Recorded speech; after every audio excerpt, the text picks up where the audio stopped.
What's up everybody? Justin Nault here from Clovis Nutrition. I just want to talk to you a bit about an article that I wrote recently that's been getting a lot of attention. It was published on paleoonthego.com, Paleo on the Go, on their blog section, and it's now their top trending article and has been for, I believe, 2 months or so now, which has led to a lot of questions from me coming through my inbox and Facebook Messenger in particular, just asking me to kind of elaborate on this whole concept of why people are struggling to lose weight on the paleo diet. Now, I'm using ridiculous air quotes because I'm not really talking about weight, I'm talking about fat. For that reason, the title is a little misleading.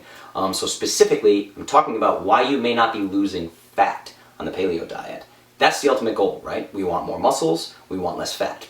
Duh. Generally speaking, that's what people want. Let's just jump right in. If your main focus is to change your body composition, your ratio of fat to lean mass, muscle, you need to watch your carbohydrate intake. That's rule number one. The most common reason why people don't lose fat on the paleo diet is they're not restricting carbohydrates.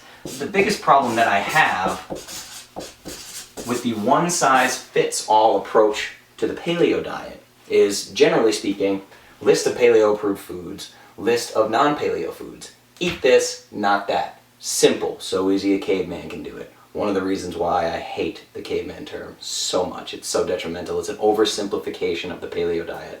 So if you have a list of foods you can eat and a list of foods that you can't eat, people will not really regulate how much of the paleo foods they eat. More specifically, the carbohydrate sources. The biggest offender, in my opinion, is fruit. Yes. Fruit is not a health food. I don't care what somebody told you. I don't care what the juice bar barista told you. Fruit is packed full of fructose. The same fructose that you would find in high fructose corn syrup. Yes, it's different. It's in fruit form. It's surrounded by dietary fiber, blah, blah, blah, blah, blah. Molecularly, your body treats it the same way. Fruit is full of sugar. To give you an example, one medium banana can contain anywhere from 24 to 27 grams of fructose. That's 27 grams of carbohydrate. If you're eating these things in excess, you just can't lose fat. My golden rule for carbohydrate intake, if your main goal is losing fat, is less than 50 grams of net carbohydrates per day. That's very low.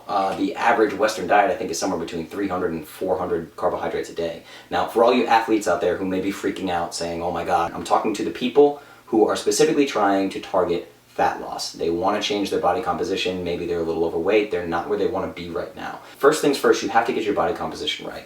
The single best way to do that is to track your carbohydrate intake. If you stay under 50 grams of carbs a day, I guarantee you will see fat loss. Assuming that you're getting all the other things you need, your vitamins, your minerals, a lot of green vegetables, some protein sources, some healthy fat sources, especially avocado. Use avocado oil to cook, some grass-fed butter, ooh, not paleo, and you're gonna lose fat. It's gonna happen. Number two, sleep. Sleep is a big deal. Sleep controls everything. If you don't get enough sleep, your body is not gonna do what you want it to do. First and foremost, it's gonna mess up your endocrine system. Your endocrine system is in charge of all your hormones, your testosterone, estrogen, cortisol, things like that. Those things raise and lower throughout the day, and for good reason, for your body to do different things. You need different hormones pumping through your system when you wake up in the morning than you do when you lay down and go to sleep at night. A lot of paleo people already have some other healthy habits. Maybe they're a runner, a cyclist, a CrossFit guy like we talked about.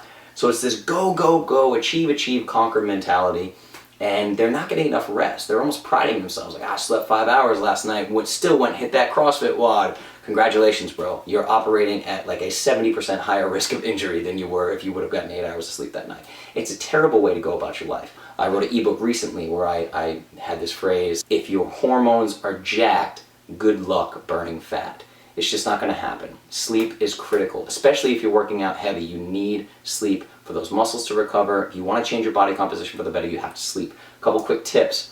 We live in a technology-filled life. You need to turn all your screens off. If you can't give me an hour before bed, give me 30 minutes before bed.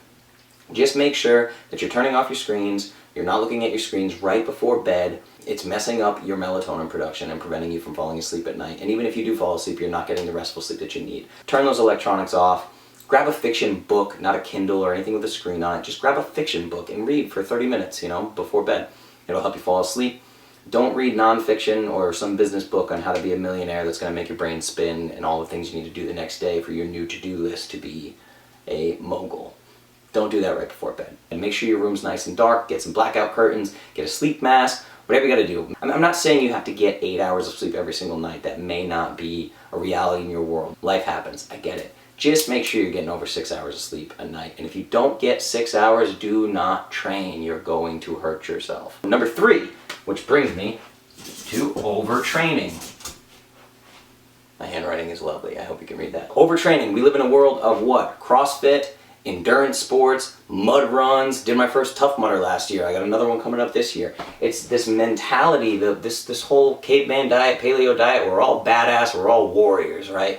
We get it. Enough.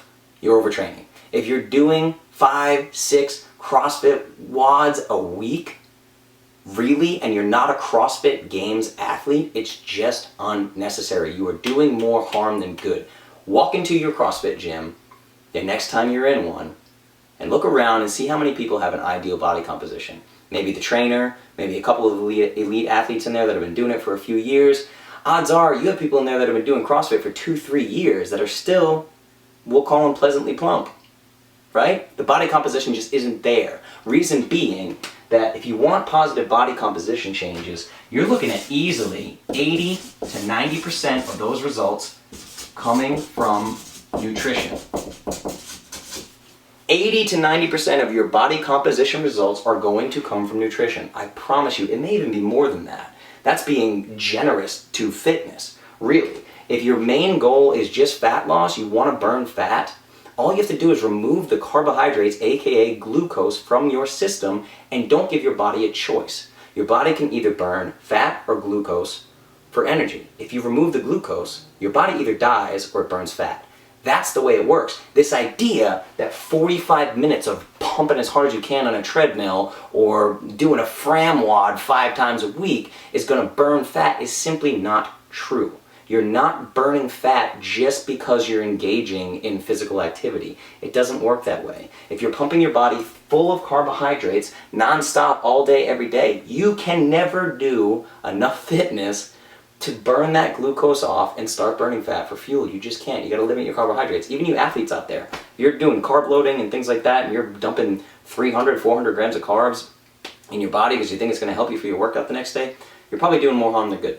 Number 1, carbohydrates. I cannot stress that enough. Honestly, I could have done this whole video and just told you do less than 50 grams of carbohydrates a day to burn fat, and I would have been happy with this video. Number 2, sleep. Number 3, overtraining. Don't overdo it. If you are a single parent working 50 plus hours a week, rushing home from the office to cook dinner from your kids, then jumping outside to mow the lawn, and then heading over to CrossFit to do a CrossFit WOD, you might want to skip that day.